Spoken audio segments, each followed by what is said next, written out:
Hello, everyone, and welcome to yet another episode of DigiCast Weekly, the weekly podcast in which the topics, the guests, and the lengths are completely random. Today, I have with me a very special guest all the way from Australia, the magnificent, unbelievably handsome, I must say, Antony C. Say hi, Antony. Oh, gosh, the pressure. We are talking about Kickstarter. For starters, I guess I should probably explain to the audience what Kickstarter is in case they are not sure. Kickstarter is a website that is made for crowdfunding projects. So, let's say you wanted to make a video game and you needed $150,000. Kickstarter is a place where you can pitch your video game to the general public and basically tell people, hey, if you donate money to this video game can become a reality. Basically, the way it works is that there are incentives, there's perks, like if you were to donate $5, you might get some kind of special thing. These are not required, but they are always there because, that's how you get people to donate. And there's usually also stretch goals. Like, let's say your goal is $250,000, but you say, if we make $300,000, we can add more to this project, so here are our stretch goals. If we make that much money.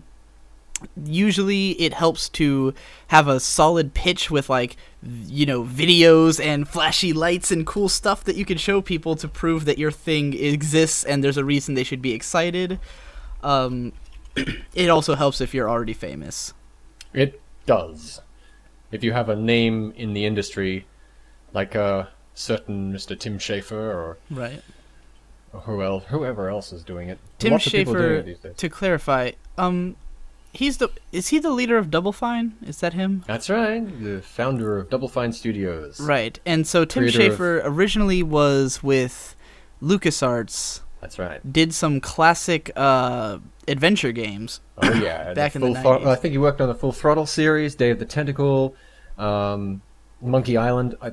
To name but a few, and right. He's rightly called a legend in the industry for it. Right. Along with Ron Gilbert, sort of invented and refined the industry, the style of point and click. So after he left Lucas, or was kicked from, I don't remember exactly which, but he left LucasArts and went to started his own studio, Double Fine, and I believe their first game was Psychonauts, right? Psychonauts. Oh, was it? I think I don't know if it was their first, but it was. It was definitely one of their biggest at that time. They worked on a lot of projects. Double Fine is a company that's best known for the fact that all their games are cult favorites that do not do very well at all. They usually don't. That's kind of the. Yeah. Yeah. Sorry. No. That's kind of the tragic irony of the whole thing is that they. It wasn't just Double Fine, but it's point and click, and what they like to do in general is they make successful games for the genre. Right. Like Grim Fandango, I think was Tim Schafer's big one that was lauded as possibly the best point and click of its age, hugely successful for itself, but at the same time didn't make big bickies. It didn't make AAA kind of money. Because it did as well as a point and click could do, and it didn't make enough for So that and that's credited. That one game is kind of credited with killing point and click adventures because it was a success, not because it failed, but because it did well, just not well in AAA terms. Right. So publishers from that point on ditched AAA games, and AAA any development of a AAA point and click. Right. Or even a AA point and click. A AA point. It pretty much. What is a AA game, by the way? What is an A game? I've actually, because the way I assume, because AAA obviously just means a big budget game. So what I assume is that an A game would be an indie game that's really good, right? Let's say your Super Meat Boy, your Braid, your Limbo, your high quality indie games, right? So these are games that, even though they are indie, they actually do have a significant budget, and even if it's only two guys, it's usually two guys who really know what they're doing and have a lot of money. One of the funny things about Braid is that it's always considered an indie game, but the production cost was enormous on it. but it was like the guy was rich and just like poured a fuckload of money into it. Of course, made it all back. It's like $200,000 or something, or 180, was it? Yeah, something like that. Incredible amount for an indie game. Yeah, for an indie game made by 2 people, it cost a lot of money to make. But it easily made it back, and made John Blow a millionaire, I believe. Oh, very much so, John Blow. So that would be to me an A game, whereas a B, or like a B game might be a lower budget indie game. A C game might be like a browser game or something. When you get down to that level. But a double A game would be along the lines of something like the Armored Core or Dark Souls series, anything by From Software, really. They kind of define AA, because obviously something like Dark Souls is not a AAA game. It doesn't have that level of bells and whistles and budget, but it does look nice. It is an incredibly high quality game, and it doesn't feel like an indie game at all. It's definitely it's a studio game, polished, but it's not. Indie games are polished, but they don't, they're usually two-dimensional or, quirky or indie feeling, whereas Dark Souls feels like a normal game, but it clearly is not, 10 hours of fucking gratuitous cutscenes that cost millions of dollars to make, it was a well-budgeted... Dark Souls, this is one of my favorite points about this game, and we're getting a little off topic here, and I think this is something you kind of want to bring up a little bit later, but are you familiar with the Jimquisition? Oh, yeah. And have you seen his episode? Thank God for Jim. Yeah. Have you seen his episode about the budgets of Dark Souls versus Tomb Raider and Square Enix games?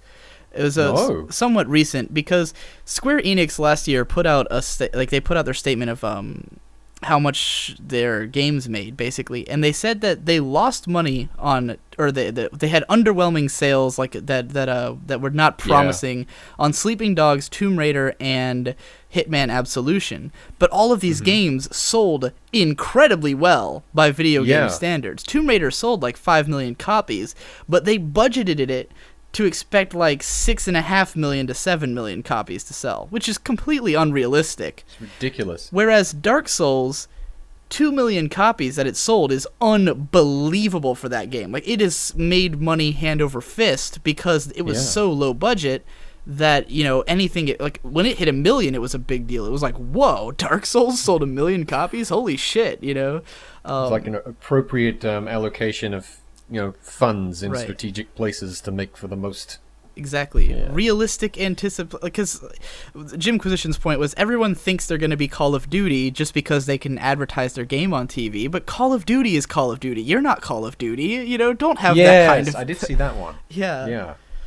We've already got a Call of Duty. We don't need your crappy knockoff. Yeah. I mean, Resident Evil 6 sold like 6.5 million and was still lost money. That's crazy. Wow, you're kidding. Yeah, no, I'm not. It sold 6.5 million and lost money. It was considered a financial disappointment. So that's a AAA game. So basically something that teeters on the precipice of failure. A AA would be something that is reasonable, and a AAA is something that is unreasonable. Even if it does make back the money, it's still probably unreasonable. Something like Halo, it doesn't matter how much they spend, they're gonna make it back. But but at the same time. You'll never go broke appealing to the lowest common denominator. And I'm sorry I just alienated half your audience. I mean, even I like Halo, I'm not going to lie. It's not one of my favorite games, but I did grow up with it and have a lot of nostalgia for Halo. All right. Oh, it's charming in its own Space Marine kind of way. But to move along, to actually get back to the point, we're talking about Kickstarter, which is a platform primarily for indie games, I would say. I don't think there's been any AA even titles to come out of it, except maybe what would be Double Fine Adventure, but I guess you're saying that it's having financial issues. That's right. The big news recently has been that it's that they ran out of money. They've completely blown their wad, and the game is maybe, I think it's either 50 to 75% complete. I'm a bit fuzzy on that, but now they're kind of in dire straits, and they don't know what to do. So Tim's come up with this interesting idea of breaking the game into 2 pieces and launching like the first half next year or something like that, as get some revenue back on it. Hopefully, make enough to finish the game. Of course, if you've already backed the Kickstarter project and you're a slacker backer or something like that, then you will get the first half automatically. But once the game's out there, he's hoping that it'll generate enough buzz to get the second half made. And it's what else can you do? He says taking it to a publisher would violate the spirit of Kickstarter, right? And he's not going to launch another Kickstarter to fix it. So what is a boy to do? And the whole blogosphere has come down on him like a ton of bricks. He's being reviled as a complete idiot, not because it's failed, not because it's a poor business decision, but because he asked for $400,000 and got 3.5 million or something like that. He got 3 million more than he was asking for, and then went just. It seems like he threw a party with the money, right? And a lot of people are very upset with him. Yeah, and that seems to be. Somewhat of a theme with Kickstarter is that there are definitely some unrealistic expectations that come out of increased budgets. Well, you wouldn't think it would be such a huge deal. I mean, for a smaller development team, I guess. But in this case, Tim Schafer's a legend of the industry. He's big and responsible. He's had to be so responsible for a long time with his company because he's got people relying on him and so on. It's interesting you say that, though, because they are better known for having these massive failures in each of their games, to the point that for the last, 5 or 6 years, they've pretty much just been making mobile games, right? Well, that have been actually pretty successful, from what I understand. That's what's keeping them afloat. Yeah, they've made a lot of little things. They made Connect Party, and they made The Cave with Ron Gilbert and a bunch of other stuff. But little things like stacking and so on, which is I think an Xbox downloadable thing, and the download market, nothing AAA. I guess you could say this is A. Yeah, he's making A games. Yeah. But Brutal Legend, which didn't do well, I understand, originally, but is doing better now. Is it? So I think Psychonauts as well, because of Steam, right? Yes, and Brutal Legend and Psychonauts are both in the same basket there. They've got they've done better because of Steam and Yahtzee. Word of mouth, right? Telling everyone to go buy Psychonauts and in Infamous. I feel we should explain that because why not? We're going on tangents all the time anyway. Infamous. Yeah, it was an Infamous review because it was actually his second review that he did with The Escapist. His first one was Heavenly Sword, and this was after his 2 YouTube reviews. Oh, yeah. And his second one, he did 2 reviews on YouTube. For his first one was Fable: The Lost Chapters and The Darkness Demo, were the 2 games that he had done on YouTube. He got picked up by The Escapist, did Heavenly Sword, and then he did Psychonauts. Well, Psychonauts was a positive review, and his whole, the shtick in that review is that he was trying to take his abrasive, sort of personality that he was known for and apply it to a positive game that he wanted to promote. And it completely backfired. Everyone hated that review. People complained about it because he was being positive about a game, and they didn't come to him for that. So for a long time, he would not do another positive review until he was already ascended to his point of fame.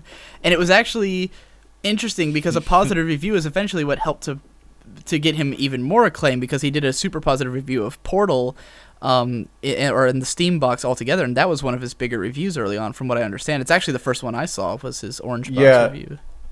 Yeah, the Orange Box review.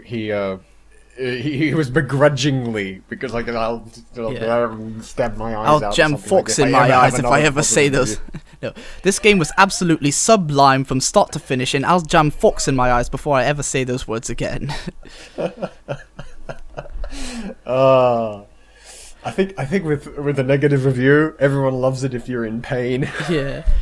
So if you can do a positive review, so long as it's putting you in some sort of excruciating agony, you'll be fine. Yeah, I guess the problem with the original Psychonauts review was just that he was attacking the audience, whereas in the Portal review, he's attacking himself. And, you know, that was when he finally realized that he could do positive reviews again if he needed to. You know, he was like, okay, I now am in the clear to do whatever the hell I want. I mean, at this stage, he's like fucking this superstar of game reviews or whatever that he is. So I'm sure he can do whatever he wants.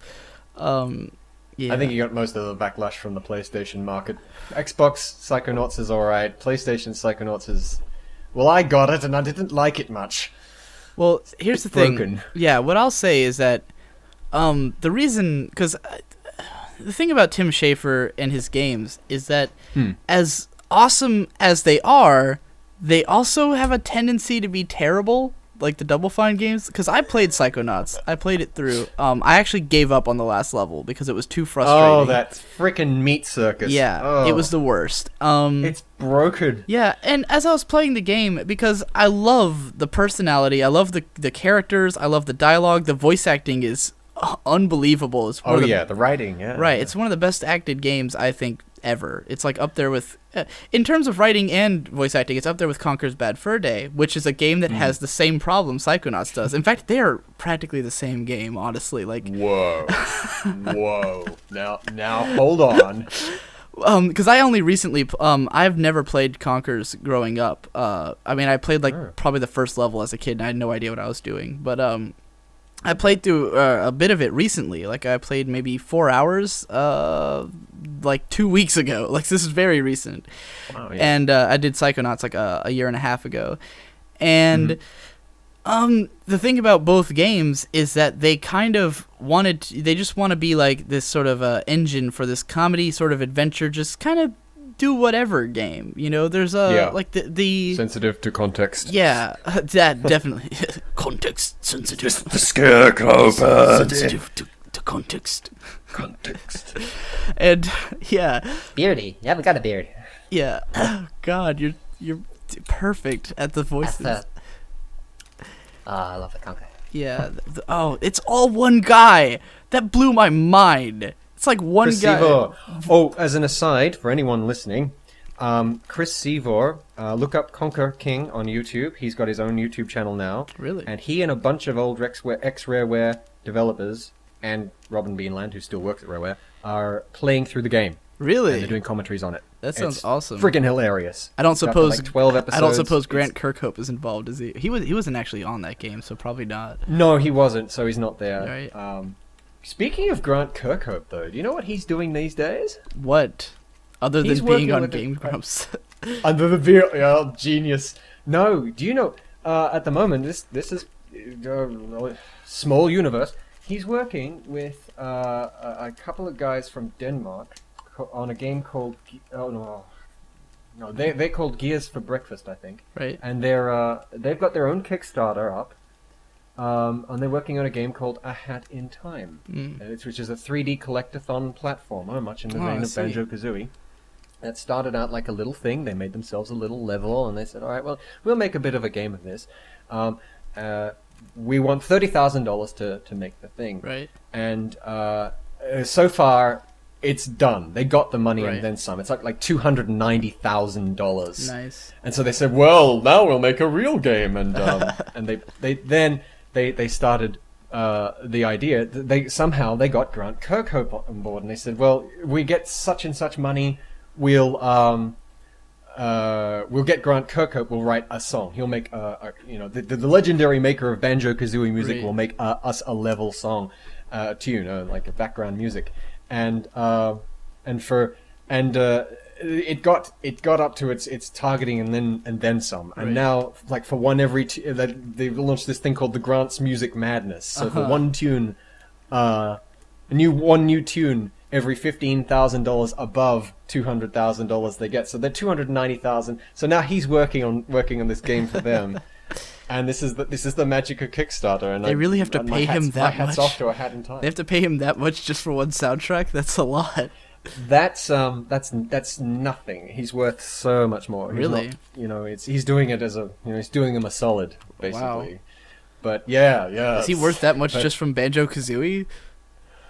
But yeah, I think so. Well, I guess music production takes a lot out of you. I guess. I guess when you're doing a game, then you do have to do like a fuckload of different variants on things.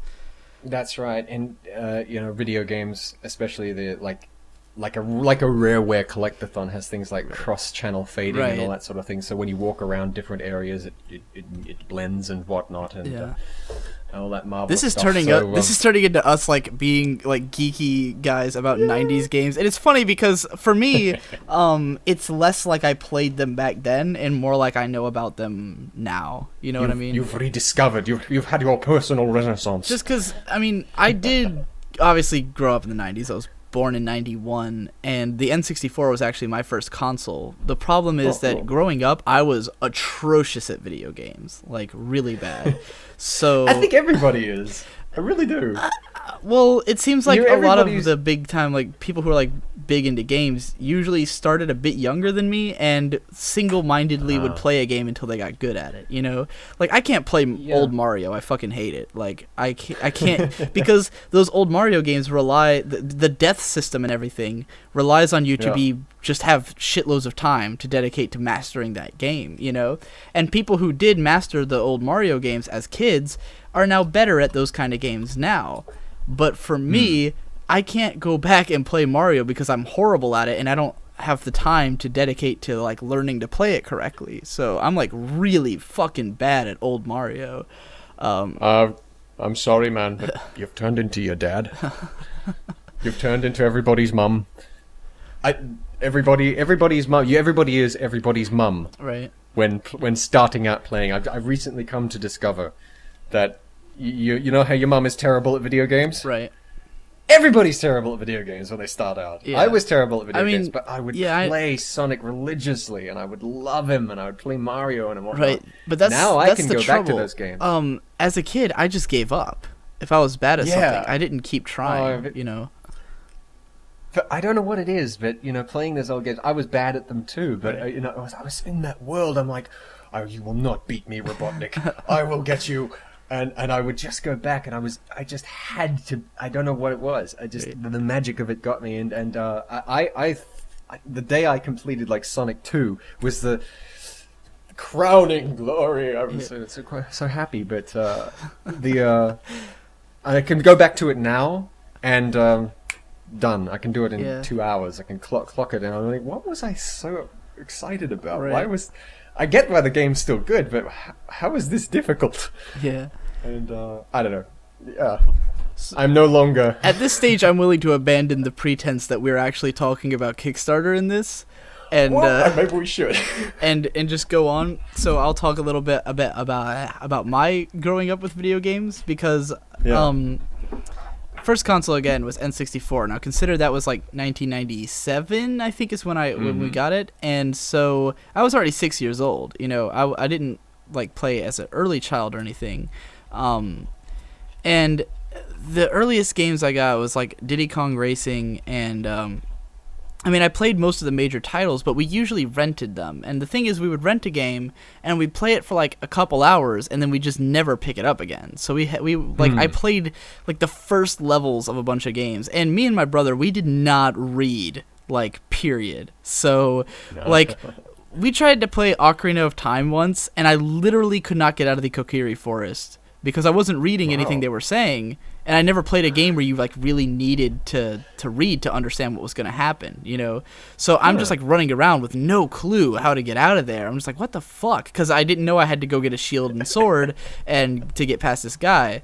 So, I played it for like 45 minutes, dropped it, and never touched it again, And any game that had like controls that were hard to figure out would never touch it, stuff like that. So, I was legendarily bad at these games. Would not, keep playing them. I do know that we played, like, we have Banjo-Tooie, and I know my brother played a lot of that, and we played Banjo-Kazooie 1, but they would have, like, we'd rent them, and they'd have save files that were far in the game, so we'd be able to, like, sort of just explore the world and not really complete the challenges or anything, just kind of, like, run around and do shit. So... Oh, you cheater. Yeah, we did stuff like that, and...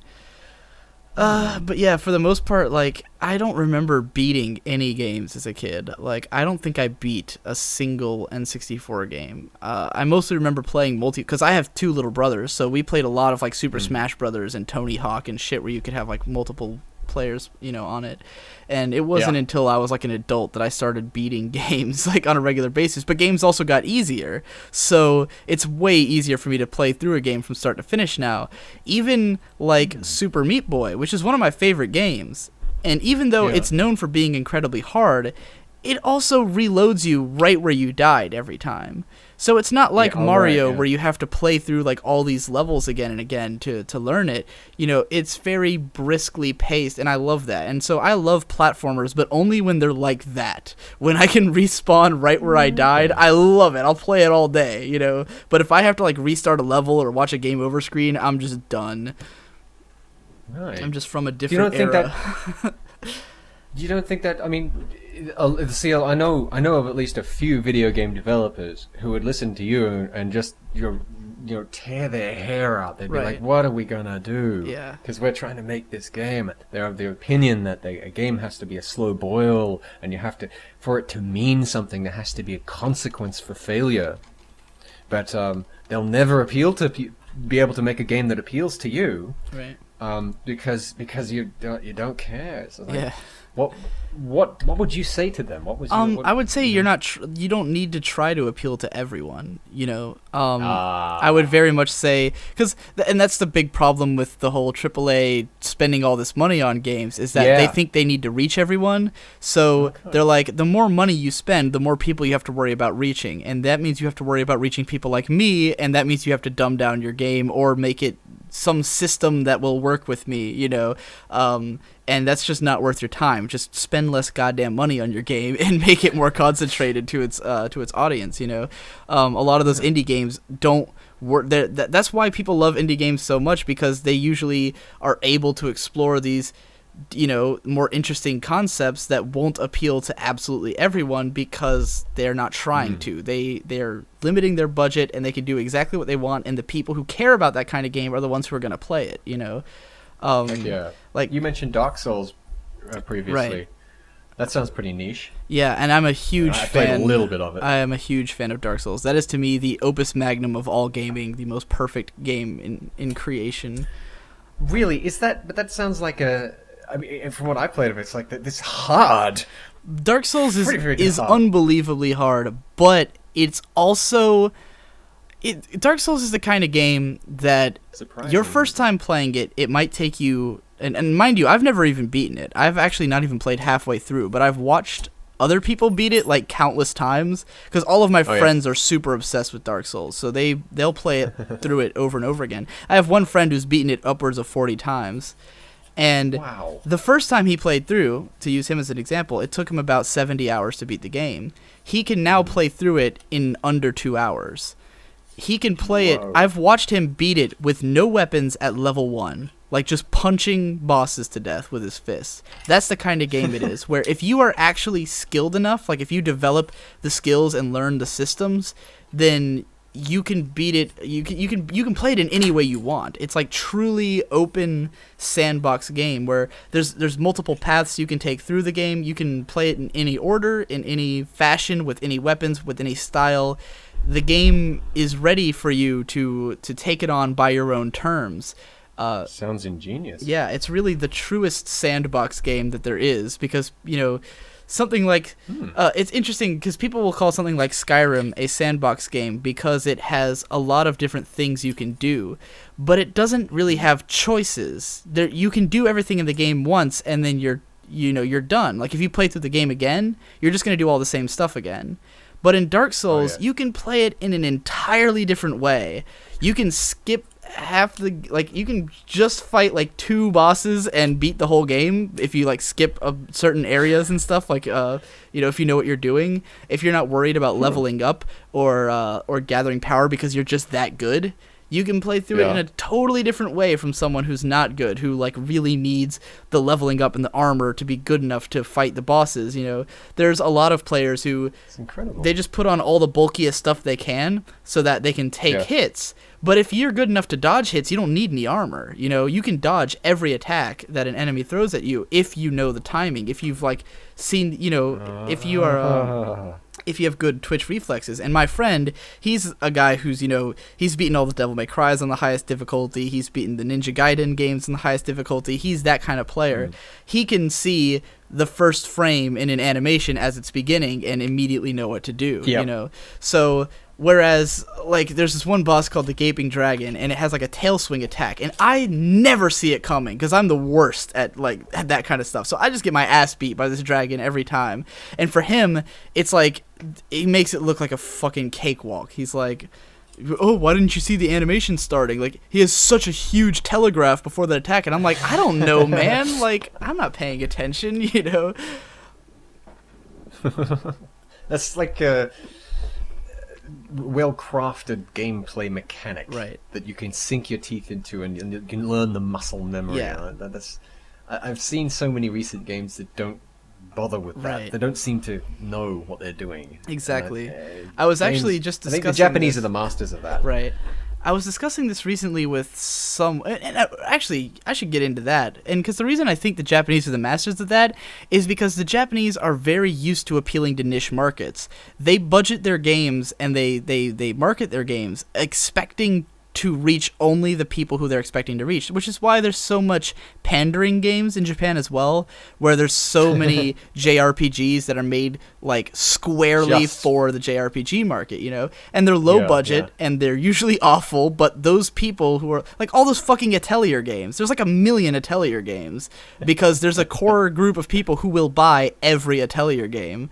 Is this do you think that has something to do with the fact that, well, Japan has a huge population for its landmass? I mean, it's just this huge market. Yeah. That, I mean, for Japanese games makers, their market comes first because it's bigger than definitely. Every other market. It's that their market comes first, and that, and I consider this the sort of like the America thing problem. I don't know, like. This is something I recognized as I took in things from other cultures, and I realized that if a musician gets big in America, they have a high ability to get big throughout the rest of the world. But if a musician gets big in Japan, there's almost no chance anyone in the U.S. has heard of them. Yeah. So like, you know, even like a somewhat obscure band, like a heavy metal band, like let's just say, not even American, if it's from America or Europe, they can get big, you know. A Swedish death metal band, Amon Amarth, big in Europe, big in the U.S., could probably... I mean, I know they've played Japan because they have, you know, like, live from Japan DVDs, but some of the... Oh, when you're big in Japan, alright. Right. Some of the biggest artists in Japan never see the light of day in the U.S. They never come here. Oh, tell me about it. Nobody knows who Dreams Come True are. I've never heard of them, and I'm a Japanophile, so... Freaking Sonic music, man. Anyway. So, yeah, I mean, case in point, stuff that's big in Japan, while it does have it's a big enough market that it can support itself, it's not a big enough market that they can go for these far-reaching, high-budget games. You never see, like, what we consider AAA games come out of Japan. It doesn't happen. They have AA at best, you know? Stuff like maybe the final. Okay, I fix that. Final Fantasy is a AAA game that comes out of Japan, and that's about it. Those are by far the highest budget RPGs that get made. You know, when you look at like the next biggest of them all. Yeah, like the next biggest RPG series is probably Dragon Quest, and that can't have even half the budget of Final Fantasy. You know, and that's another Square Enix game, isn't it? Yeah, it is. And I mean, Square Enix now releases games from everywhere because they own Eidos and shit, and they make all kinds of stuff, you know. For they are the only one. Yeah. I wonder if... Anyway, I guess Sleeping Dogs is probably... Because I think that's a Japanese-made game. Maybe. Sleeping Dogs? Yeah. No, that's a... Isn't that Ubisoft? No, it's Square Enix published. Really? Yeah. Sleeping Dogs? Mm-hmm. Oh. Gotta get with the times. Yeah. Amazing. I don't know if it's Japanese. Yeah, I'm just reading Chris Sevor's tweets here, and Microsoft says that launching the Xbox One would be difficult in Japan, and Chris is like, "Yeah, it's a tough market for the West. We've always had trouble." Right. And apparently, according to Chris, it's because we in the West try to impose our ideas rather than to understand them. And Interesting. well, it's funny because did Japan? I don't know. Did they try and understand us? Probably. I mean, they consume massive amounts of American culture, so I imagine. Because, like I said, it's a sort of thing, and now, mind you, I've only been to Japan for 2 hours because I was on a layover flight, but I have been to the Philippines, which is somewhat similar in that they consume a lot of American stuff, and it's the same story where you go there, and, I watched Filipino cartoon channels where they play, it's like they play anime and Western cartoons, but they don't really have stuff. They don't have cartoons that are made in the Philippines. At best, you get Tagalog dubs of cartoons from other places, but it's like, just think about how much Western influence there is there, and influence from other countries. Most of the music on TV is there's a significant representation of Filipino music, but there's a lot more American and Korean and Japanese music on TV there. You watch MTV in the Philippines, and it's literally like a fucking cultural smorgasbord of Southeast Asia and the U.S. And I first saw Adele's "Rolling in the Deep" in the Philippines. I was there when that song came out, and I came back to the U.S. and it was fucking huge. But that was on the top of the charts in the Philippines as well when I was there. What were you doing in the Philippines, by the way? I stayed with my friend, who I know online. Actually, my friend. He goes by Ghost Lightning, and he was a fellow anime blogger, and he was sort of my mentor. He's a older guy. He's 32, has a family and all that, and I stayed with his family for a month. And basically, it was the idea was because I didn't have a job, and I had dropped out of school, and I was just kind of sitting around, and my dad wanted to jumpstart me to get me inspired. And he was like, "Why don't you go to the Philippines for a month and stay with your friend?" And I was like, "That sounds fucking awesome." So I did. It sure does. And it was totally cool. And I came back home, and I went back to not doing anything for another solid year. Oh, you're the coolest dad, by the way. Yeah, pretty much. I mean, because it was cool, because the cost of living in the Philippines, for using American dollars is cheap as fuck. You can live I went besides the plane ticket, I went there with I had $1,000 in spending money, and I spent almost all of it on toys. I brought back a fuckload of anime figurines because they were cheaper and easier to find there. So that was between nice. I gave him $300 for my stay for the month, and then the rest of it was food and whatever I wanted to buy, and the majority of it went to toys. So yeah, you can live there on very little. It's just a matter of the plane tickets to get there and back is the real expense, or else I'd go. Or else I'd go back, if it weren't for plane prices, I'd just pop over there and be like, what do I care? It's cheap as fuck to stay here, Is it one of those places they use American currency? No, you have to use their money, transfer it at the banks and all. Okay. I heard Indonesia uses American currency. Yeah. We have vacated even the vague idea of a topic at this point. You realize? Well, I suppose we could try dragging it, kicking and screaming back. Yeah, because, I guess the core of what we were talking about is Kickstarter. All of this is relevant in a very tangential way, Well, it's all about, we're talking about money, aren't we? Yeah. Really, the main theme of the thesis of the expedition is money. Yeah, money in relationship to money. In relationship to video games. Money and culture. Video games. Money and culture. How culture controls money, really. I doubt. Would you think they'd ever have a Kickstarter? Do they have Kickstarter in Japan? Do they need that? Because, I wonder. I don't know. I just, as far as video games are concerned, have you seen any video game culture from Japan? It's quite a different kettle of fish than to the Yeah, West. I mean, I do know quite a bit about Japanese games because I've been a hardcore otaku for a long time. So, I do know my making the shit. games, So, I couldn't name a bunch of obscure Japanese games to you, but unless curtain hell shooters count or anything, but I've never played anything that was not released in the U.S. for more than like a little bit because I can't understand it. Like maybe Sengoku Rants. I played a little bit of a translated patch of that.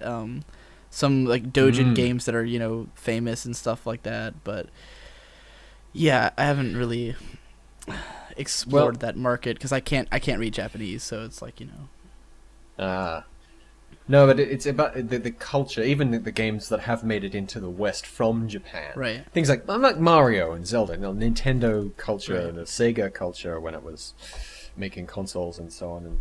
And the culture of making games over there is not like what you hear about here, at least. Right. Here, you've got a much more laissez-faire, much more relaxed sort of development process. And in Japan, it's incredibly regimental. It's incredibly traditional, and people are always Mr. This and Mr. That. And you listen to someone like... there's a really good documentary on the creation of like the Metal Gear games, the Hideo Kojima's crew and whatnot. And I found it was fascinating watching them because they're all kind of... Everyone speaks in hushed awe about Hideo Kojima.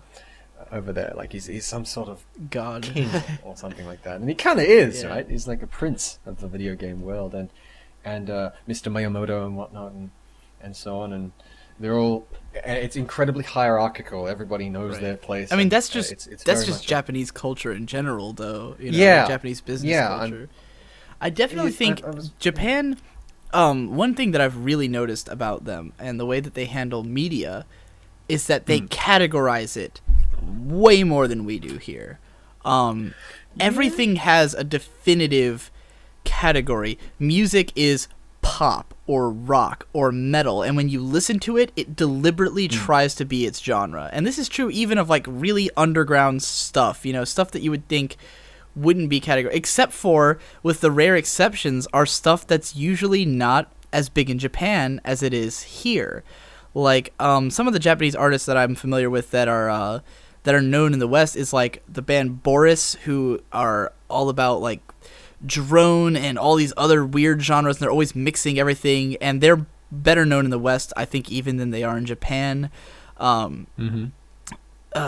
Guitar Wolf, who are like a classic rock and roll style band, they're signed to an American label, tour the US a lot. The band Psy, which is this crazy ass experimental Japanese psychedelic black metal band, and they're signed to a Western label, better known in the West, but even among like somewhat obscure, like there's some Japanese bands that you would hear it and you would think this must be really obscure, but to the Japanese it would be easily classifiable as, oh, that's J-rock, and you go, really? Because it sounds pretty out there. But when you actually listen to like the song structures and stuff, there's usually very consistent. Like even among metal and hard rock genres, usually it's got an element of pop and accessibility and some element of being kind of there. My personal favorite band is a band called Shinsei Kamate-chan that's kind of known in Japan, and they are if you listen to them, it sounds like fucking insanity, right? Because it's just like chaotic basically the way they play is they play like, they described it themselves, and it's so funny when I heard them say this. They said, we basically play pop music, but with really depressing lyrics. But nothing about their music sounds like pop music. Like, the Seven Seas of Rye. There is somewhere buried in there, like, traditional pop and rock song structures, but layered over that is just all this other shit that's crazy, But they still are considered a pop band in Japan. Like, they're regarded as that and seen as that, as a pop band. They're signed to a... It's just the way they sound. Yeah, they're signed to a pop label and everything. And it's like, wow, they would not get that impression from a Western ear that this was pop music. But they just like really regiment stuff there, where games are always, oh, this is a bullet hell game. Oh, this is a doujin game. Oh, this falls into this category. It's very definitive. And in some ways that could be a problem because it might restrict, people feel like they have to make stuff within a certain genre, but at the same time it means that their games are usually way more focused than ours. Yeah. They usually are going very heavily for whatever it is they're trying to do, they are doing it. Whereas the West has this, what I've been referring to as God of War syndrome, where... Oh, kitchen sink. It's the kitchen sink. Right. Who was I talking about this to recently? I was in a call with someone, and I brought up... it was Cider, the other Australian who I talked to, who's actually doing... he was inviting me to come on the radio, but I was like, no, I have a different Australian to talk to right now. In fact, he just messaged me. I'll just pull this one out of my bag of tricks. He's like, hey, we're going to watch Repo if you want it. And I'm like, no, I'm talking to the better-looking Australian. But Cider is actually... He studies... he's like professionally... he's a grad student studying video games and stuff, and I was telling him that I've been calling it the God of War problem because I think that game kind of started this whole action adventure thing, as Yahtzee likes calling it. It's very simplistic. That's not a bad thing. It's a very simplified and fun and engaging way of conveying a narrative in a video game, and because it's so easy to implement. It seems like everyone says, well, do that. Yeah. And it's basically the modern day platformer. Because, in the 90s, it was all platformers. Same thing. Just do what other people are doing. Right. I guess action adventure, go-to format. That umbrella really defines. That's what Yahtzee loves using that phrase. He calls it the homogeneous action umbrella or action adventure umbrella, where you can just throw whatever you want into your game and call it action adventure, even though it's all this random stuff. And to me, I guess the way it's represented in modern games, for me, I believe it started with God of War, just because that game took what was this growing 3D action game thing that was really, because if you look at the games that came before that, it's like Devil May Cry games are what everyone compared God of War to. But those games were really focused. You play Devil May Cry, it's pretty much just fighting shit like the whole game. In almost all of them, until like 4, where they threw in puzzles and everyone hated it.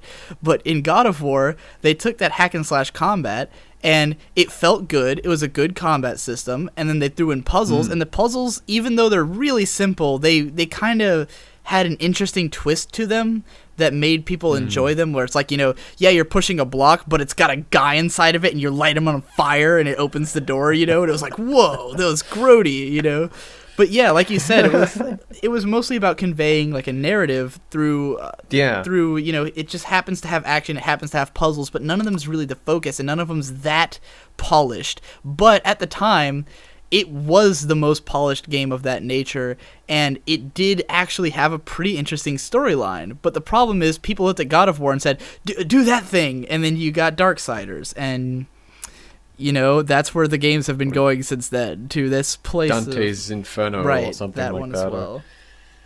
Oh dear. What was that one JonTron was banging on about? Castlevania recently? Lords of Shadow. Oh, right. Yeah. God of War. And it's not, I guess it's not too bad if you really like God of War, I guess. Or is it really bad? Is it like JonTron and not like Jim Sterling and his Call of Duty? Mm-hmm. No one wants to play your Call of Duty ripoff because we have Call of Duty. Exactly.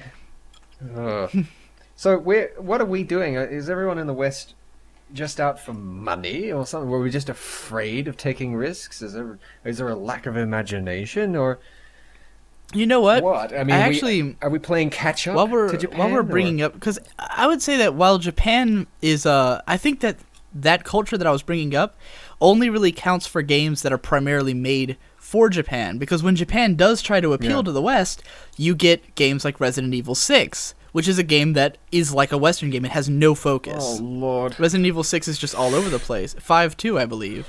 And I played 5, and it's not a Resident Evil. Right. I don't know, 6, they said, is even more 5-ish. 6, well, from what I heard about 6, there was a lot of mixed reviews about it, but the one that I liked the most is there's a games analyst called Hyperbit Hero on YouTube. You should check him out. He's pretty cool. Pretty cool. His favorite genre is survival horror, and so he mostly talks about that. Him and I think either you've heard of him or I've told you about Errant Signal. Yeah. Errant Signal did a collab with Hyperbit Hero once to talk about Resident Evil 5 and why that game failed. and Hyperbit Hero is a big fan of Resident Evil, and he actually said that he loves 6 because while it's obviously not a survival horror game, it's so unbelievably over the top that it's just like fun to play because it's like bizarre, crazy shit happening all the time. It's like it basically cranks the B-movie aspect of Resident Evil up to 11, and is just like, you know, you're like fucking like, you know, the president's like turning into a zombie and attacking you, and then there's a giant fucking shark ripping shit, that kind of thing, you know. It's just like all over the place shit happening. It's gone the grindhouse kind of way. Yeah, a bit like that. Oh damn! I played Resident Evil back on the Persona. I'm an old school Resident Evil fan, and it was never really very, at least as far as tonally, it started out at the very least, like the original Resident Evil started out terrible. Right. I think it actually did start schlock horror because it had this live action, if you want it, this live action quote unquote acting. Right. It is, you have to look it up if you've never seen it. Oh man. We have to save Chris. He is our old friend, you know. I'm sure it will come in handy for you, back. the master of unlocking. Look at all those zombies! Oh lord. And it got better. They tried to make it better. They tried to make it into like a look, at least, by like an action movie by number 2. And it was all CGI by then, and that was genuinely off-putting. 3 is a masterpiece. I'm sorry, but you have to play 3. Really? It's that's better than tonally as a horror game than any other Resident Evil I've played. I haven't played 4. I love cardinal 4 does gaming not sin. I have not played 4. 4 does not try to really be the funny thing about 4 is that the first couple hours of it are really tonal, really, you know, like you feel like you're in this creepy zombie location. Yes. And then it just... I played the Spanish Village. Yeah, and then it just flips shit in the second part. Like, I'd say about, like, less than a fourth of the way... I'd say a fourth of the way through. You get into the mansion part, which takes up, like, the whole middle section of the game, and it just gets so out there and silly that it's really not trying to be horror anymore. It's just, like, fucking batshit grindhouse sort of a storyline at that point, but... Who's a squeaky midget Napoleon? Yeah. I hear? Oh god, he's so fucking obnoxious. It's unbelievable. But that game is phenomenal. I thoroughly enjoyed it. Okay, I must try it on my Wii.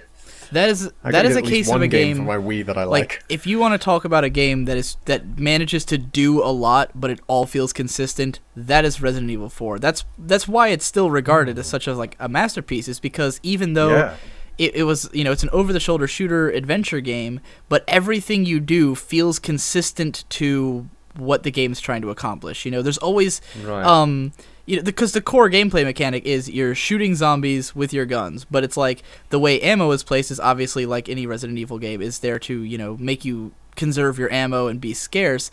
And then there's like the elements of puzzles and the elements of like moving Ashley around, and all of it makes the combat more intense or harder. You know, it all feeds into whatever the core mechanic is, and it works really well. It's not like a puzzle just out of nowhere for the sake of having a puzzle. It's like, oh shit, I've put myself in a situation where now I really have to think about how I'm going to kill these guys because I have to manage this other stuff at the same time, you know? So it actually has to do with the mechanics of the game, and it's not just random shit.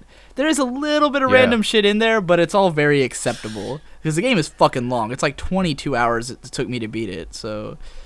That's a decent length. Yeah. Decent length. It has QuickTime events, yeah? It kind of created QuickTime events, so... Oh, no. Yeah. Oh, no. It also... Well, now I know what to despise. It created... Because... What happens, because in the game, it's basically, you know, like, basically, let's say a zombie grabs you, you have to mash A to get out, you know, it created that. It was also the first one to have, like, you know, context random moments, and it was infamous for doing it during cutscenes, because you'd be in the middle of this, that was, like, the number one thing people hated about Resident Evil 4, is that there's, like, this one cutscene late in the game that's, like, a long, sort of talky cutscene, and then all of a sudden...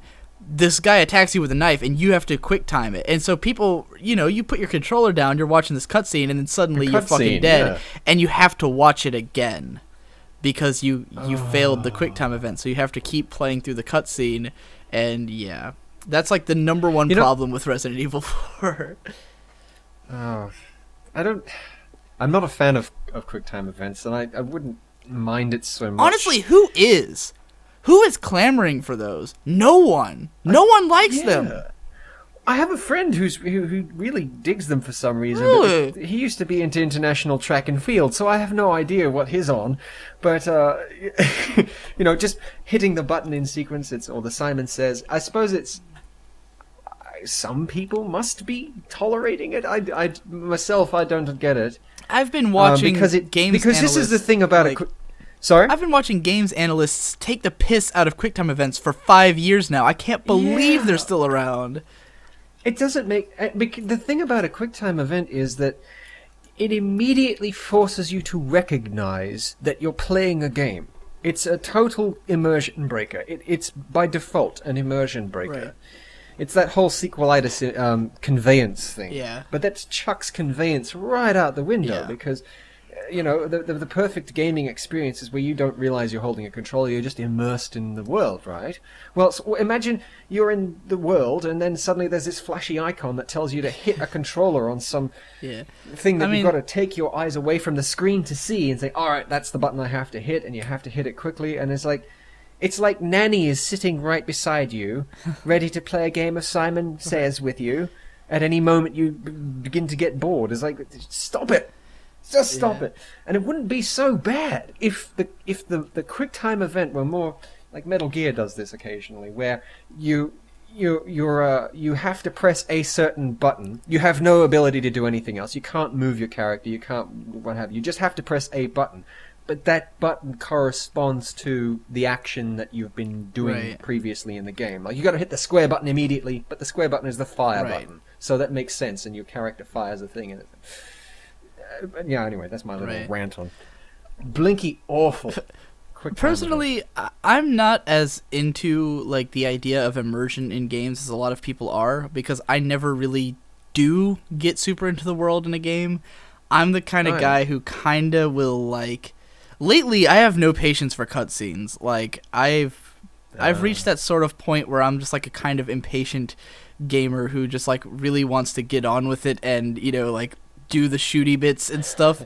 But I despise QuickTime events because they're fucking boring. They're fucking boring. They have nothing to do with what makes the game entertaining. The number one, one of my favorite games this year, in spite of this, is Tomb Raider 2013, right? Tomb Raider. I love this game because it's in like an open world sort of exploration game with what's interesting, like for me, what makes Tomb Raider really open up, because I like the cover-based shooting and everything. I am a fan of cover-based shooters, I have to admit, because I'm good at them, and so like I like playing cover-based shooters, and I love playing action RPGs. Like any game where I can like run around and just do whatever I want and like level up shit, because you can like upgrade your weapons and stuff in that game. So it feels like whatever you're doing is relevant, even though you're just running around like a dumbass exploring this world. And it's a really good-looking world. Like I love it, even though it's mostly like sort of verdant. There's just like wrecked shit everywhere. Like the whole island that it takes place on is just like fucking wreckage and destruction everywhere. And it looks nice. And so I enjoy the game because what they did is they took an open world and they just put collectibles like everywhere, right? I mean, it's like old school level of collectibles where there's just shit to do all over the place. There's tons of hidden tombs where it'll be like, you go down into some area that you never would have found unless you were looking for it, and do some crazy puzzle in there. And it's like, those are some of the most interesting parts of the game, is all the exploration and stuff like that. And so I love the controls. I love the kinesthetics, which is a big deal for me in video games. So, just running around felt good. Shooting people felt good. All of it was like really nice feeling. But then the game has shitloads of these segments where it's like you reach the end of the level and then you have to do like some ridiculous batshit series of like either QuickTime events or like some kind of context event where it's like you're on a bridge that's collapsing and you're running away from the camera and you gotta like jump at the right moments and dodge all this stuff, and it's all trying to like look epic and stuff. but it's just Yeah. boring. It is completely antithetical to why I enjoy the game. Like, I really like running around. I really like shooting things. I really like collecting things. There's nothing enjoyable about hitting A at the right moments during what is basically an extended cutscene. I'm not having fun. I don't care that it's supposed to be epic. It's not. It's not that interesting. Yeah, it's all supposed to be cinema. Right. Cinematic if I feel. want cinematic, I'll go to the fucking theater. Key cinema, yeah. I'll go watch a better, like, because Tomb Raider, on the one hand, I will admit, it does, the level of over the top it gets with, like, just having Lara Croft constantly go through shit is kind of entertaining in its own way, but it's not entertaining from a gameplay perspective, you know? It's the kind of thing, it's kind of like me trying to find enjoyment in a bad situation, you know? But if it was gone, I would not miss it, you know? If those segments were gone, I would not miss them. Is this another version of that God of War syndrome, where the developers know that they're not making a proper game, like they're just chucking this stuff in there because they think everyone else wants it. But and I don't get it. Is this really what they wanted to make? But at the same time, I feel like there is probably a lot of people who like appreciate Tomb Raider because Lara Croft comes off as a badass because she goes through so much shit. Obviously, no one who like knows what good story writing is excited about it, but there are probably a lot of people who legitimately are into that, you know. The story. I mean, I skipped all the cutscenes in Tomb Raider Mind, so they're Really? awful. Like, the voice acting is fucking atrocious. The dialogue is stupid. I skipped every cutscene, so. I got that feeling with have you played the new game The Last of Us? Yeah, I played through that. You played it? Yeah. We got up to a certain point, and I just couldn't. Everyone got on my nerves after a while. It felt they felt a little. I actually liked I liked the characters in that game. Yeah, if you haven't finished it, I won't spoil much, but the ending is excellent. Actually, my next week my podcast that I'm releasing will be about The Last of Us. It was the first one I recorded with me and Victor. Okay. So we've got about an hour and 15 minutes that we talk about it and get pretty in depth. So it's interesting because of the fact that The Last of Us, we have escaped even a resemblance of it. This is now the Antony and fucking Digi rant like about video games podcast. Like that's all this is. Just like random. I don't even know if I should release this or if I should just like like keep it in the vault. Like I'll put it out as like a side thing, maybe, you know. If you feel like listening to me and Antony C rant about video games aimlessly for an hour and a half, then go ahead and listen to this. But yeah, especially because my Last of Us podcast will already be out, so people will already have heard me talk about The Last of Us. But the situation was interesting because my brother and his friend played through it before me, and they got really frustrated with it, and I went into it with a different sort of attitude because they played it like, okay, here's the thing. You've realized that it can either be played as a stealth game or an action game for the most part, right? Like it emphasizes stealth, but if you play it with no stealth, you will have an easier time. That's the funny thing about The Last of Us. It is a fake stealth game. So I played through it on hard mode, and I was destroying the game, right? Like my brother, he had a hard time playing it on normal. Like there were segments where he'd get stuck forever. I played through, and what I did was mostly just run up to people and beat the fuck out of them, right? Because the thing is, your melee is overpowered in the game, so you can easily just like run up on people and beat the fuck out of them, and it doesn't waste any bullets. Designed to be pretty brutal, like it's devastating, and it's all cinematic and cool. Oh yeah, I love this guy's neck. I love the combat and the visceral nature of it. I mean, in the end, I liked the game. I gave it a ++ on my my scale, but I did have a lot of problems with it. It has a lot of like broken segments, especially towards the end. I actually did have to turn down the difficulty at one point because the game did so little to like provide me with what I needed to get through a certain shootout that I played it for probably a straight hour, and I was live streaming at the time, and I just got so fucking fed up with that segment that I fucking turned the difficulty down. I was like, I can't do it. I'm gonna fucking break everything if I keep playing this. Because it was one of the few segments where you really kind of... I could have got through it if I stealthed, but the problem is that when you're stealthing in that game, And it was a segment where it didn't give me enough health, and like I was gonna die in like one hit, and so I would have had to stealth the whole segment to survive. And if I did that, it would mean that, like, let's say I stealth for 15 minutes, kill everyone, and the last guy shoots me and I die. Think about doing that over and over again. That's why I didn't do it. I just couldn't make myself play through like a whole 15 minutes of killing guys just to get killed and then have to do it all again, you know. And I was just like, I can't deal with this anymore, you know. But we're gonna stop talking about The Last of Us because I definitely have already. I mean, I'm gonna cut out that bit just now if I do release this because I've already talked about it. All right. I have to ask: are you a Metal Gear fan? Okay, here's the thing. I know everything about Metal Gear, but I have not played any of the games. Oh no! Yeah, it's definitely worth a shot.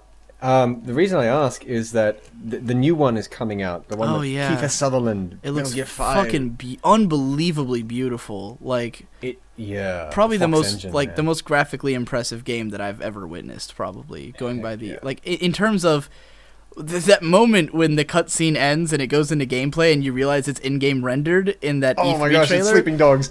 It was like, you know, like, oh my god, with the water on his face and. Oh, awesome!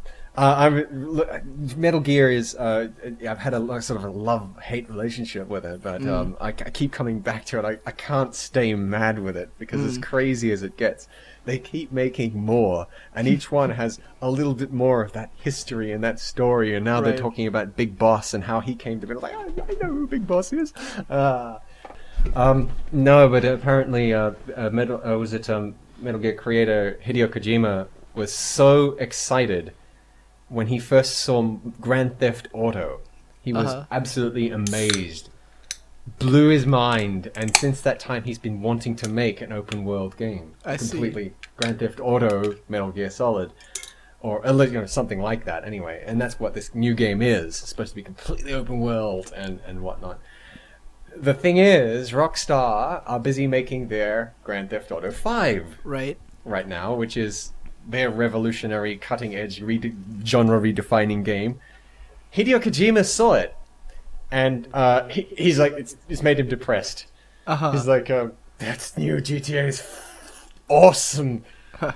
This free control is the future of gaming. It's higher than anyone else's. It's you know, it makes me depressed. I don't think our 5 will match their 5.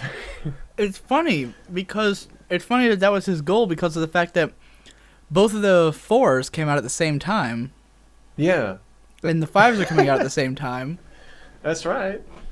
And they were legendary at the time because that's right.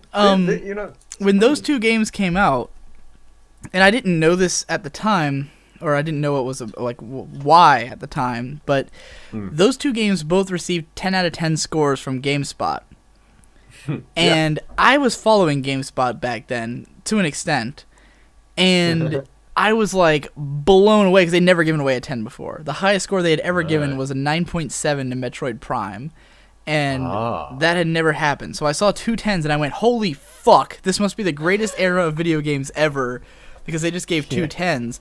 And my brother and his friend, or my friend, had both played Metal Gear Solid 4. They both thought it was like the greatest game of all time as well, so I figured we were just in this great era. But what I found out shortly thereafter was GameSpot had just changed their rating system to a system where instead of being, you know, out of 100. Right, it was out of 40, I guess. Oh, really? It's like it goes like 0.5, 0.75, 10, I think. Something like that. All right. So, Killed by the details. They had switched to that system, and of course, as everyone knows, GameSpot had also sold out around that time, so it's very likely that, you know, those reviews might have had some money changing hands behind them. But it's interesting. I just can't believe we're still... I feel like I should release this as not even a podcast, but like a radio show. Like, we should be doing this on the radio right now.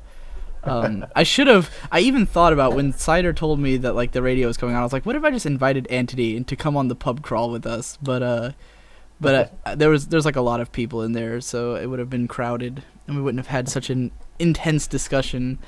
But Yeah, like the Grand Theft Auto 4 is fascinating to me because of the fact that it was scored so well.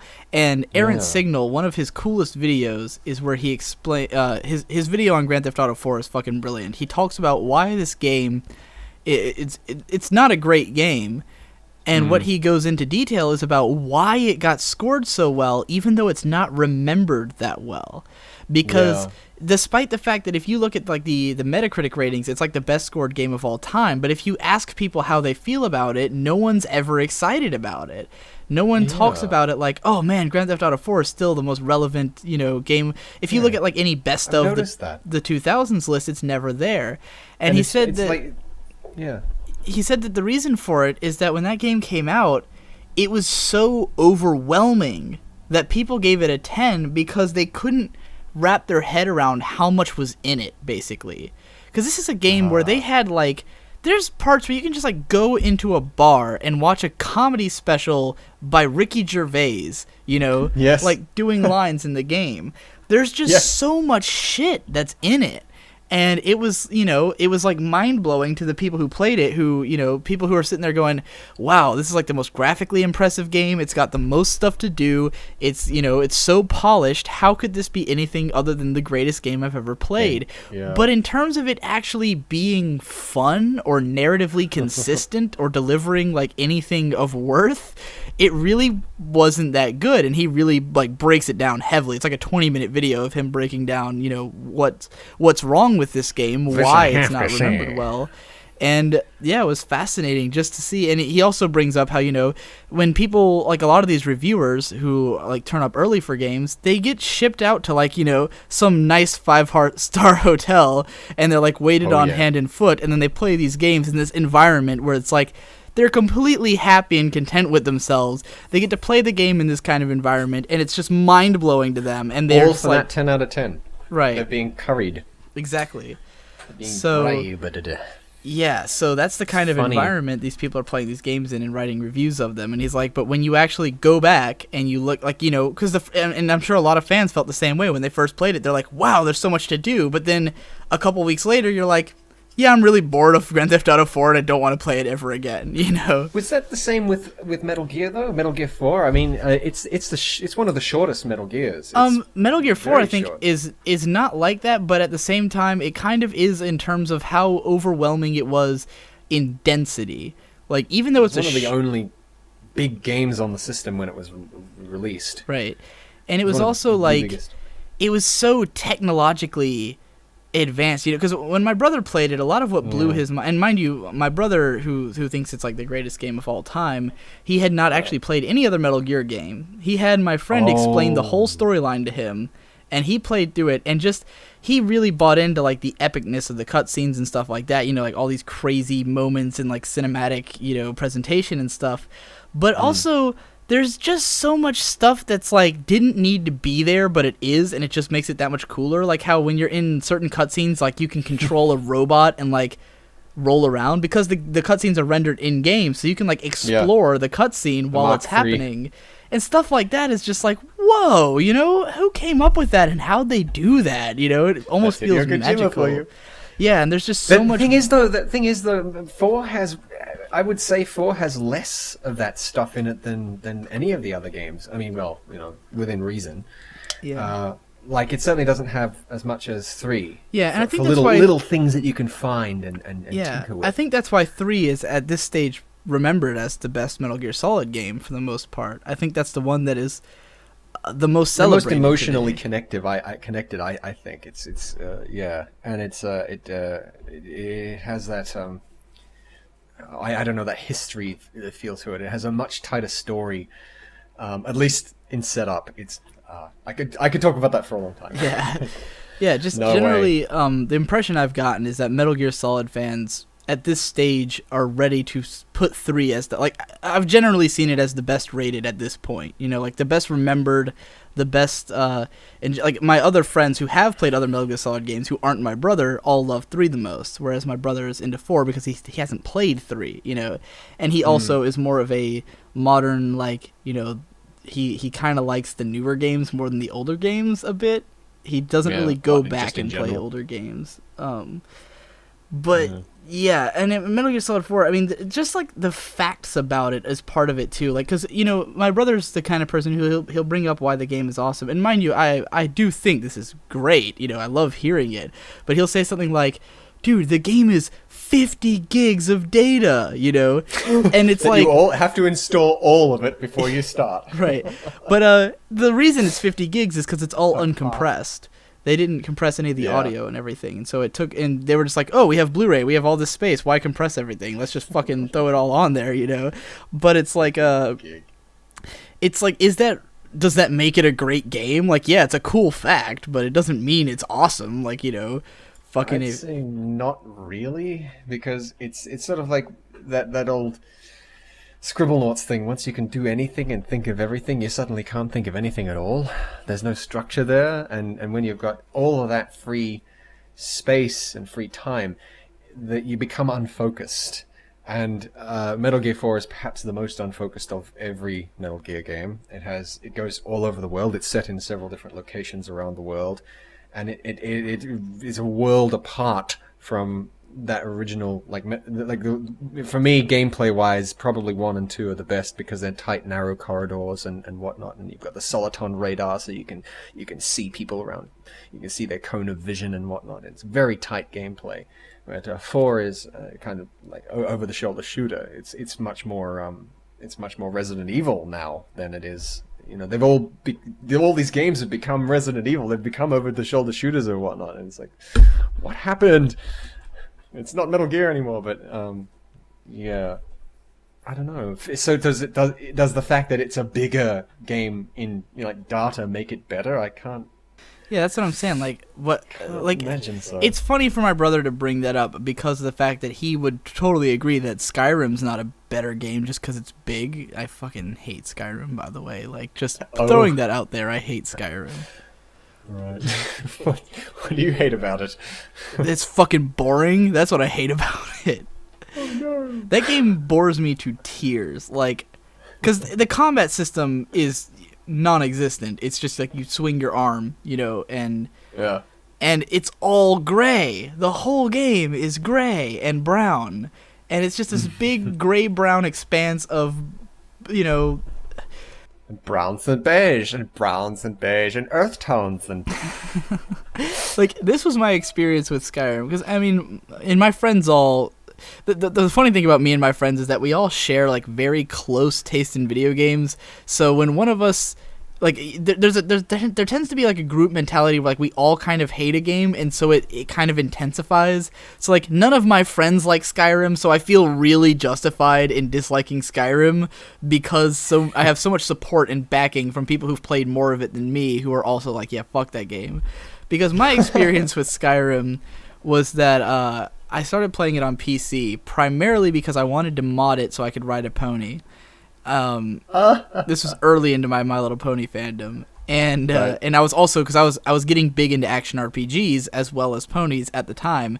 Action RPGs are kind of like my forte. I had a show about them briefly last year called Adventure Action RPG, and so I start playing Skyrim, and I was kind of bored during the opening segment, but then I get to Whiterun, and I spent like hours talking to everyone in Whiterun. Like, I did everything I could possibly do in Whiterun when I showed up. I talked to everyone, looked at everything, was like totally enthralled by this town. I was like, this place is awesome. But then I left the town, and it was just like, this vast expanse. It's like, well, what do I do? Like, where do I go? What am I supposed to do, right? So I just like start walking around, and I'm like, well, I'm in this place, and I had modded it so I had Applejack, so I was riding on Applejack. And and I find this place is sort of like near Whiterun. It was like a base of enemies. They're like all kind of like hanging out in this place. And I was like, all right, I guess I'll raid this. So I go in and I kill everything. And like I just literally went in, killed everything in the place, looted everything, and I was like, that was the most boring thing I've ever done. Like, all the fighting was boring, all the looting was boring. I hated the controls. I was like, this sucks. I don't want to play this anymore. And then it completely crashed because the pony mods were not like well made, so like I couldn't even play the game again. So I was just like, fuck it, I'm done. That's it. Yeah, like that hard man to impress. Yeah, I am. I really am. There's this guy named Joshua Vita who's like, I think you've probably talked to him because he collects analysis bronies. Like, Really? he considers himself a Pokemon catcher of analysis bronies. This guy Josh Vita. Really? You might be the only one he hasn't caught or something. I'm not sure. Or maybe Don't know. maybe you're not I've on his talked to radar. quite a few people recently. Right. I can't remember. Well, anyway, he is often like trying to buy me games because like he just loves buying shit for people, and he's always trying to like get into my head and figure out what kind of games I like. And basically, the conclusion he's come to is that I'm insanely picky. Because there's basically the games that I really like are the ones that I actually will finish. But if I'm not like really invested in a game, I almost will never beat it. You know, I'll just like give up at some point and forget I was playing it. Or if I do beat it and I don't really like it, it's because I could do it in one sitting. Like I hated BioShock Infinite, but I played it all at once. You know, and I'm very opposed to that game in particular. Okay, you don't like BioShock Infinite? Have you ever heard of a guy called Matthew Matosis? Yes, he did an awesome video about BioShock Infinite. Dude, I haven't played Infinite, Oh but I my thought to God. myself, you know, I think I've seen this somewhere before, and I saw his review, and I'm like, okay. yeah, his Now I review get it. was Now I get perfect. it. Because the thing is, oh man, like, because I think Aaron Signal had already done a video about it, and I liked his, but Aaron Signal mostly comes at games from the narrative thing. Like, that's his thing. It's like, he loves looking at ludonarrative dissonance, like, picking apart what the narrative's doing right or wrong and how it interacts with the gameplay. That's, like, totally That's his the term shtick. I was looking for, ludonarrative. Right. And Yeah, I write that down. yeah, he loves talking about ludonarrative dissonance, and he talks about that a lot in his BioShock Infinite review. But Matthew Matosis, he's always comes at it from like this, like, I'm going to look at every single aspect of the game, and I'm going to pull it apart at its core.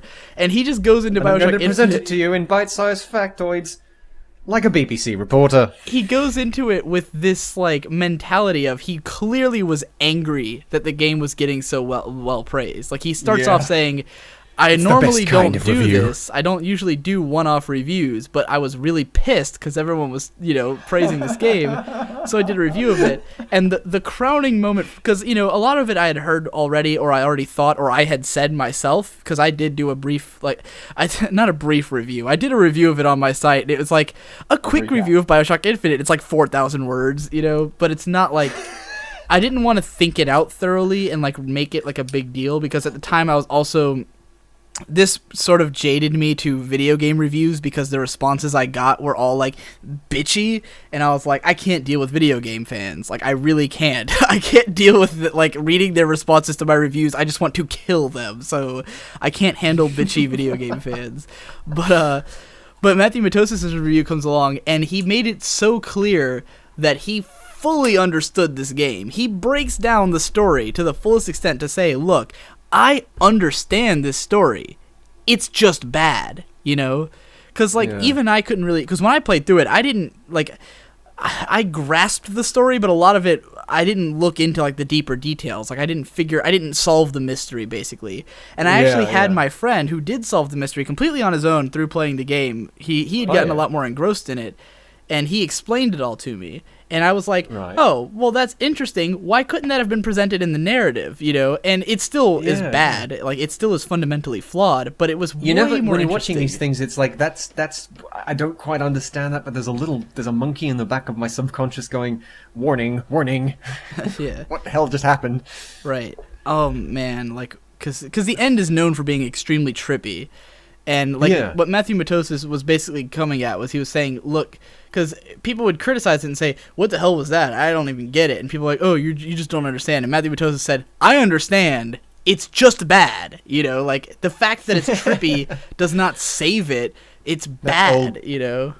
That old chestnut, you just don't get it. Oh, Right. I get it, but what it is, I don't want. Right, and he did such a good job of breaking it down to the, because he wanted to make it, like, he didn't want to say, I understand it, but I hate it, and then have people go, oh, you're lying. No, he broke it down to the greatest extent possible so he could prove he understood it, and then broke down why it's awful. definitely worth a look. Yeah. Oh my god, that's one of my favorite analysis videos of all time. Like, just because I was so bitter about the game, and that really drove me over the edge. You know, where it was like after seeing that video, I was like, yeah, fuck BioShock Infinite. You know.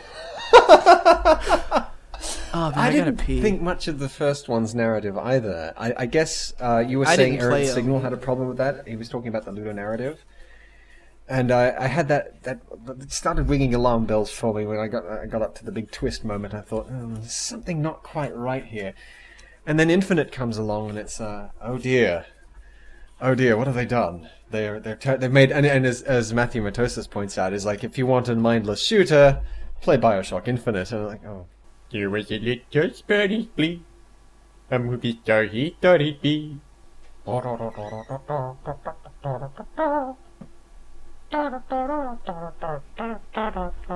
Anyways, can't believe I'm still recording this, but the show must go on. Well, we probably should wrap it up sometime soon. It's been an hour or whatever. Hour and a half, yeah. Is goody. there any kind of conclusion? Do you want to actually conclude whatever we were saying about Kickstarter? Because that really went nowhere. I did have one comment to say about poor old Tim Schafer, and this is something I would say in a review, but it surprises me, the backlash. So many people I've seen everywhere have been so down on Tim Schafer because it's like, you idiot, you asked for this amount, you got 5 times what you asked for, and you couldn't deliver. What's wrong with you, sir, and whatnot. But the thing is, children, what exactly did he not deliver? Oh, he's going to make a game, right? Okay, so maybe he's stuffed up on that end a little bit. But if you take a look at his Kickstarter original video, he promised that there would be a documentary, and there would be about them making a game. And to those fans of the game, fans of Double Fine, fans of the project who have backed and so on, you have complete access to that documentary, which, by the way, is fucking awesome. It's fantastic. It's just such it's such an in-depth look into the behind the scenes of making a video game. If you're not a backer, become one, because for that reason alone, it is already hours and hours and hours of tremendous entertainment. Not just the documentary itself, but they have this little thing called side quests, where you can actually learn a bit about the team. One of whom is a tremendous story of this girl who grew up in Soviet Russia. She grew up in Soviet Russia and basically had to, her family fending for themselves in the dystopia of a broken socialist regime, right? They eventually said, screw that, we're leaving this place, we're going to the land of milk and honey, and eventually packed up. And when she came to the States, Mario blew her mind. Super Mario blew her mind. You can tell, it was amazing. It was like night and day. And this was her career from that point on. Anyway, point is, that story and so many others like it are all this endless content they've already produced for you. And I'd say the $15, whatever it is, that's well worth the price of admission just for the documentary alone. And that, by the way, was the only thing Tim Schafer actually promised. He did say, there are perks and whatnot, like a traditional Kickstarter and so on. But the game itself, and people are, we're not going to get to play the game, which is now called Broken Age. We're not going to get to play this game now. Well, the thing is, that was never a guarantee. He said that whether this is a success or a spectacular failure, you'll get to see it all. And so far, we have. And it's not over yet, so they'll still be making more. It's like that part of it's been completely funded because it's being produced by 2-Player Productions, who have already got their money, and so they're going to be filming the rest of it. Value for money, folks. It's already a success in my book. So, what did you...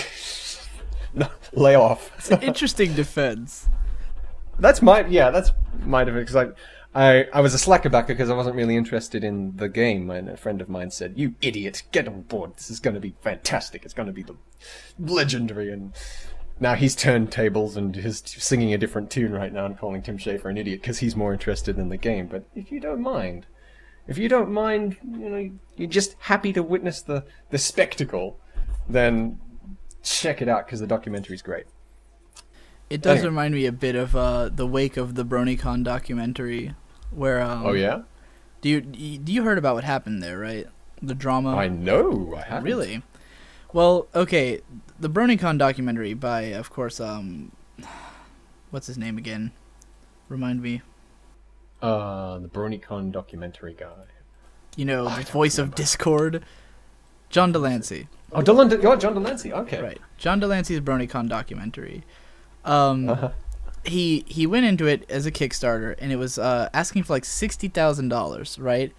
And it made like $260,000. So it was considered, a massive success. Well, the thing is that they immediately went, we're going to put all of that money into the documentary to make it better, bigger in scope, more amazing, all that. Mm-hmm. Well, I guess, I don't know if it's that they hadn't considered this or if it just like got out of hand or something to that nature. But I believe they did end up overspending on it because basically what they said was, they kept adding in new features and stuff that they could do, but they didn't think about how that, like, every new thing you add increases the workload exponentially. Because, like, it's like if you go and film this new scene in, like, they go out to somewhere to film this new scene, then the editing process of that scene now is, an extra whole movie on its own, And so everything they added ended up being, massive in scope, even if it was just like a small addition to the film. And so they quickly, went through the rest of that money. And the problem is that when it launched, it did not sell, like, at all. Like, they gave up on it within, like, a day and a half. Like, within a day and a half to 2 days, they were already saying, we don't know if we're going to, like, be able to... Because they had promised, like, all these additional features on the Blu-ray and stuff, or like all this extra stuff that they were hoping to do once it came out, and they immediately were like, we don't know if we're going to be able to do any of that because this is not selling, like, within like 2 days. And initially they were blaming piracy, and the problem is that they were the real problem is that if you actually looked at the amount of backers it had, it was a very small number of backers for that amount of money. Most of them had donated a huge amount. So it was not actually backed by a giant number of bronies, and a lot of the people who backed it were getting it for free because they backed it, So the ultimately what it showed was that the BronyCon documentary had not ever been relevant to that great a number of people. Only so many people had actually donated, most of them got it, and then no one else cared. So when it came out, most people were like, oh, well, it's a thing, I guess I'll download it because I'm interested, but they weren't actually invested in it. Most people didn't care about the BronyCon documentary, and continue not to because most of the reviews of it that came out said it was atrocious, Yeah, like, and of course, and early on, a lot of the criticism... Because the thing is that the BronyCon documentary was not made for bronies. The whole point of it was to have a documentary to show non-bronies to teach them what bronies were all about. That was why John Delancey had made it. But the problem is... fault in execution. Yeah, they had only... well, I mean, it was a good idea, and it does work if you use it that way. Like, you can show it to non-bronies, because John Delancey has said that he does that to, like, all the non-bronies he knows. He shows them his documentary to teach them what it's about. And so he's proud of it in that regard. But the problem is they were expecting it to do well on launch day, but bronies didn't care about it. They already know. They already knew why they're bronies. Right. And the movie... That's a fault in concept, don't you think? That it's like, this is a documentary for non-bronies. Who on earth, who aren't already bronies, would care? But bronies didn't care because it doesn't do a good job of being, because it's not trying to be encompassing. It's just trying to introduce bronies to non-bronies.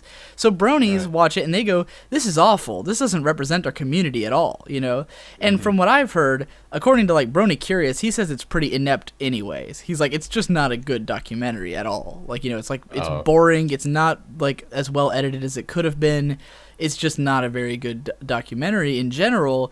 And then there's also the fact that it doesn't do a good job of representing the community at all, which is part of what egged on stuff like the Brony Chronicles by Saberspark and Paleo, where they were like, okay, we're going to do this like one that's actually for bronies, for them to understand, for them to get a better sense of everything. And of course, stuff like Neil X's project that we're both involved in, the, what is it called again?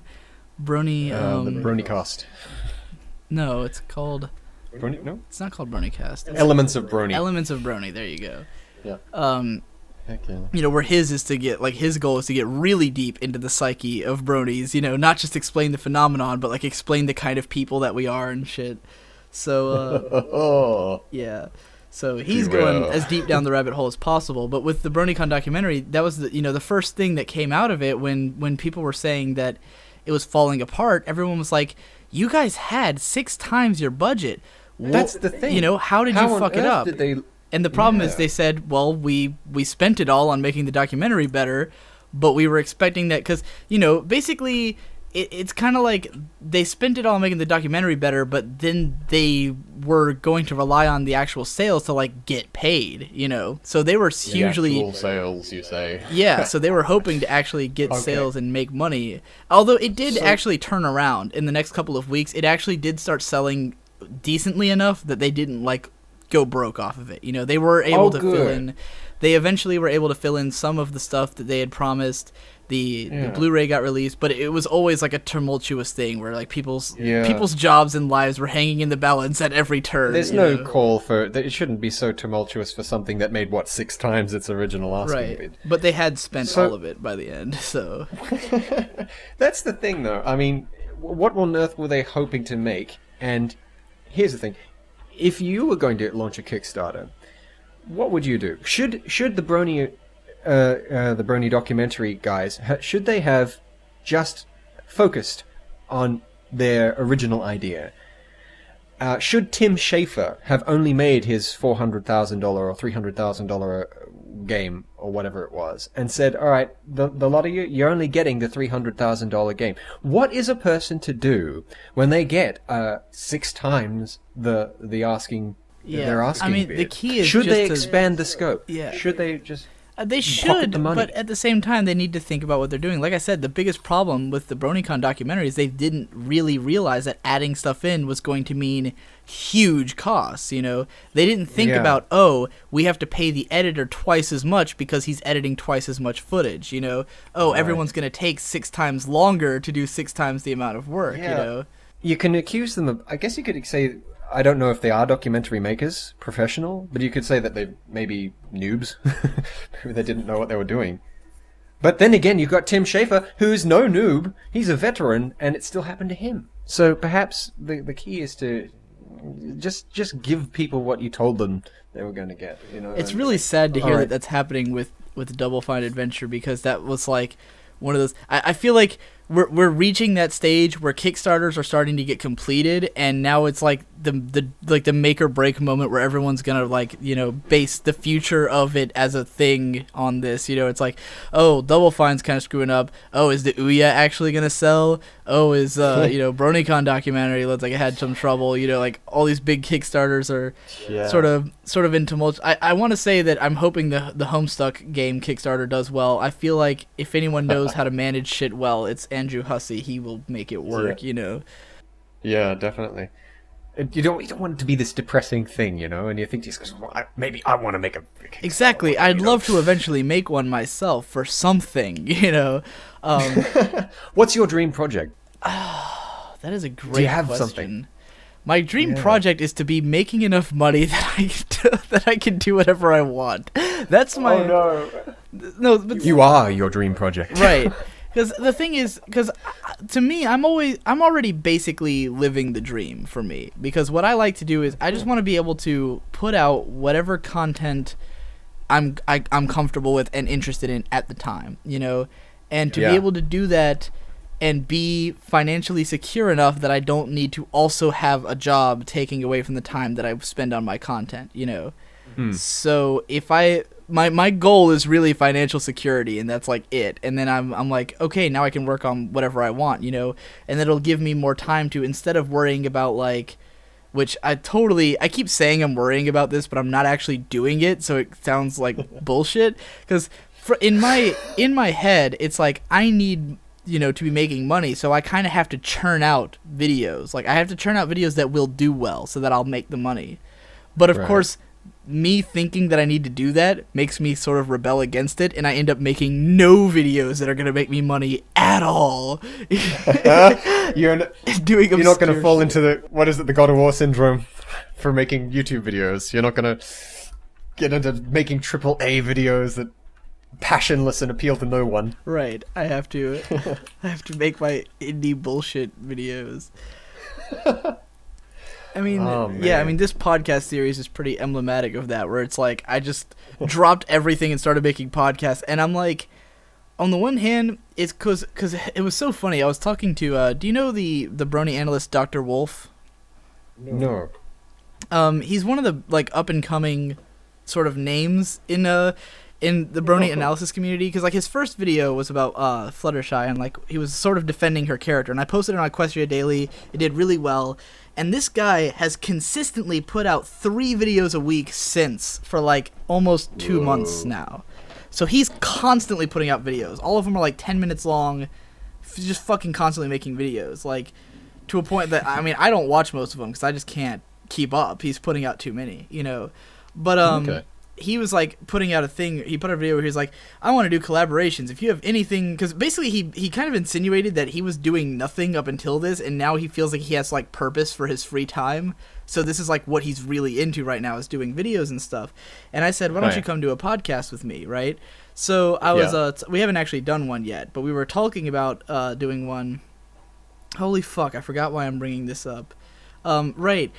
I told him like the concept that I was going to have like a huge backlog of all these podcasts that I could periodically release over time, and he was like, so the idea is that basically you always have something on your channel for people to watch, right? And I thought about it, and the way he said it made it sound like what he thought I was doing was sort of you know, being ready so that people would always have something to come to. Like, I'd be sating my audience basically by having content ready for them.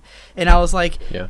It's not really that, because no one cares about these, you know, like, these are all about like, I put out the one today about Pacific Rim, and then, like, the first comment on it was like, why is this on a pony channel? And it immediately occurred to me that no one was going to care about this. Like, I was going to get, like, a couple thousand views at the most.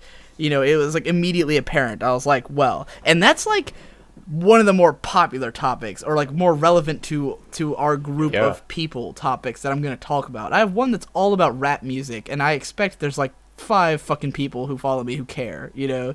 So, yeah, I'm not expecting this series to like to be popular or to do well for my channel. It's just something I really wanted to do. I've always wanted to have a backlog and to have a series that would just come out on its own, like, for a long time, you know?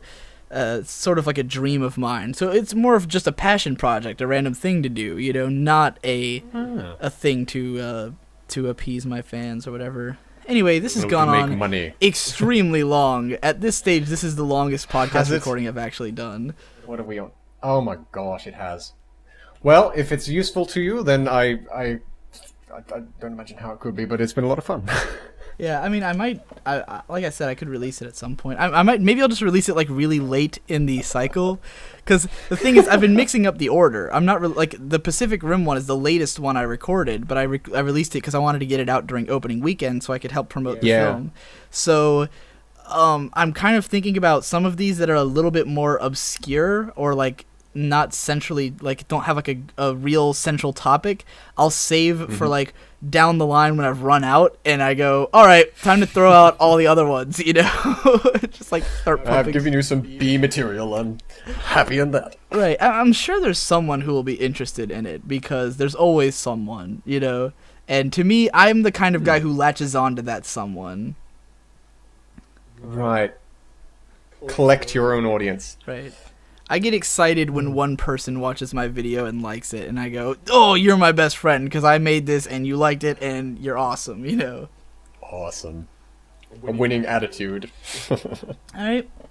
That wraps up this podcast. Thank you, Antony. I'll probably have you on again sometime. Awesome. And whatever video that is will probably come out before this one, because it'll probably be more on topic. Right, hopefully. Excellent. Have a good one, man.